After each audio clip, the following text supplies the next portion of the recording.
আমরা আমাদের অনেক সমস্যার সৃজনশীল সমাধান নিয়ে আলাপ করছি, কিন্তু আমাদের একটা বিশাল জাতীয় সমস্যা আছে পার্বত্য চট্টগ্রাম নিয়ে। বাংলাদেশ রক্তাক্ত যুদ্ধ করছে এই জনপদে, যুদ্ধ থামছে কিন্তু ছাই চাপা তুষের মতো এক আগুন ধিকে ধিকে জ্বলতেছে। পাহাড় আর সমতলের জনগোষ্ঠীর মধ্যে সন্দেহ আর অবিশ্বাসের বাতাস লঘু হইয়া যায় নাই। আমি মাঝে মাঝে ভাবি, যারা রাষ্ট্র চালায় তারা কি আদৌ সমস্যাগুলো নিয়ে ভাবেন? কিভাবে এটা সমাধান করা যায় এটা নিয়ে ভাবেন? ভাবলে, আন্তরিকভাবে চেষ্টা করলে তো এই সমস্যা একেবারে দূর না হোক, অনেকটা তো সহনীয় করে ফেলা যায়। রাষ্ট্র সবসময় অপদার্থরা চালায়, তাই কখনো আমরা ভাবতেই পারি না সমস্যাকে দূর করতে হলে কি কি কাজ করতে হবে, কিভাবে সৃজনশীলভাবে সমস্যার সমাধান করতে হবে।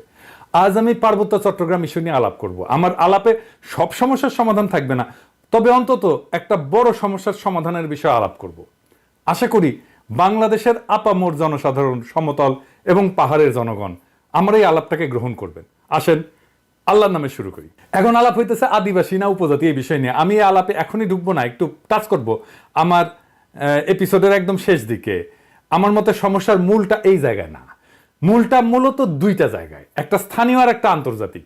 আন্তর্জাতিক বিষয়টা আমি প্রথমে আলোচনা করব, কারণ পার্বত্য চট্টগ্রাম নিয়ে আলাপ করার সময় সেই আন্তর্জাতিক প্রবলেমটা, সমস্যাটা, যেখানে ভারত একটা গুরুত্বপূর্ণ ফ্যাক্টর, সেটারে মাথায় রাখলে আমাদের বিষয়টা বুঝতে সুবিধা হবে এবং সমাধানের পথটা ভাবতেও সুবিধা হবে। আসেন এই দুইটা বিষয় কি কি। ভারত মনে করতো যে পার্বত্য চট্টগ্রামের নাগা এবং মিজো বিদ্রোহীরা লুকায় আছে এবং তাদেরকে পাকিস্তানের গোয়েন্দা সংস্থা আইএসআই সাহায্য করে। তো এইটার পাল্টা কর্মসূচি নেয় ইন্ডিয়া, যে পূর্ব পাকিস্তানকে দেশটার রাজনৈতিক মূল অংশ থেকে বিচ্ছিন্ন করবে। তো ভারত এইটার উল্টা কর্মসূচি নেয়, যে পূর্ব পাকিস্তানকে পশ্চিম পাকিস্তানকে বিচ্ছিন্ন করবে, এবং এই কর্মসূচি নিয়ে আগায় যেতে থাকে। এবং এইটা নিয়ে আগায় যাওয়ার জন্য তাদের গোয়েন্দা মানে রকে সবুজ সংকেত দেয় ভারতীয় নীতি নির্ধারকেরা।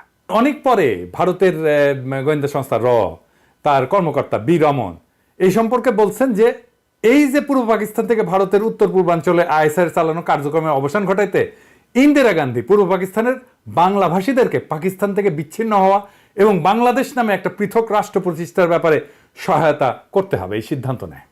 এটা বি রমনের বইয়ে লেখা আছে। তো ভারতীয় তরফ থেকে বাংলাদেশের মুক্তিযুদ্ধের সংশ্লিষ্টতার একটা বড় উপাদান ছিল একটা বিশেষ বাহিনীকে পার্বত্য চট্টগ্রাম দিয়ে অপারেশনে পাঠানো। এই বিশেষ বাহিনীর নাম ছিল স্পেশাল ফ্রন্টিয়ার ফোর্স।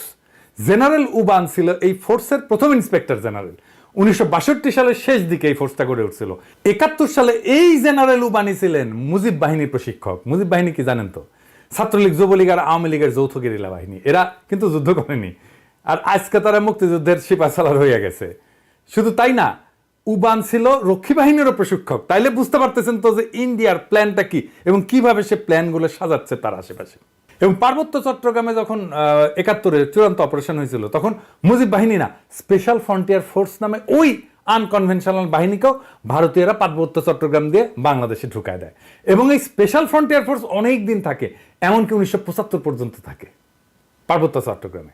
তো এই ফোর্সের দায়িত্ব কি ছিল? যে পার্বত্য চট্টগ্রামে যে ভারত নিয়ন্ত্রিত মিজোরাম এবং নাগাল্যান্ডের স্বাধীনতা সংগ্রামী আছে তাদেরকে খুঁজে বের করে এবং নিশ্চিহ্ন করা। এখানেই শেষ না, এই স্পেশাল ফ্রন্টিয়ার ফোর্সের সাথে মুজিব বাহিনী পার্বত্য চট্টগ্রাম দিয়ে যখন অভিযান শুরু করে, এটা নভেম্বরের শেষ দিকে।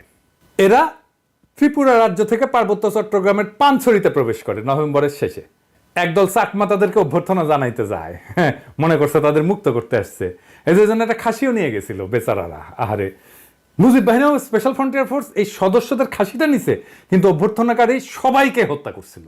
তারপর তারা পানছড়ির পাহাড় গ্রামগুলোতে হামলা শুরু করে, বাড়িঘর লুটপাট করে, আগুন লাগায় দেয়, সামনে যাকে পায় তাকেই হত্যা করে এবং মেয়েদেরকে ধর্ষণ করে। তাদের হামলায় পানছড়িতে ওই দিনই নিহত হয়েছিল 32 জন নিরীহ পাহাড়ি। তারপর তারা পানছড়ি থেকে খাগড়াছড়ির দিকে রওনা হয় এবং যাওয়ার পথে 176টা বাড়িঘর জ্বালায় দেয়। 14 ডিসেম্বরেও তারা 22 জনকে হত্যা করে। এই ছিল আওয়ামী লীগের মুজিব বাহিনীর মুক্তিযুদ্ধ। এটাই তাদের কন্ট্রিবিউশন। বাংলাদেশ থেকে ভারতীয় সামরিক বাহিনী চলে যাওয়ার সময় তাদের সেনাবাহিনীর এই স্পেশাল ফ্রন্টিয়ার ফোর্সকে রেখে দেওয়া হয় কক্সবাজারে। 72 সালের জুলাই পর্যন্ত পার্বত্য চট্টগ্রামে অপারেশন চালায়, তারপরে তারা প্রত্যাবর্তন করে। কিন্তু সবাই যে চলে গেছিল তা কিন্তু না, কারণ মুজিব যেদিন জয় বাংলা হয় না 1975-এ, ওই সময় পার্বত্য চট্টগ্রামে অপারেশন চালানো একটা ভারতীয় হেলিকপ্টার বিধ্বস্ত হয়। রেকর্ড রে ভাই। মুজিব মূলত পার্বত্য চট্টগ্রামকে ভারতের হাতে তুলে দিছিল।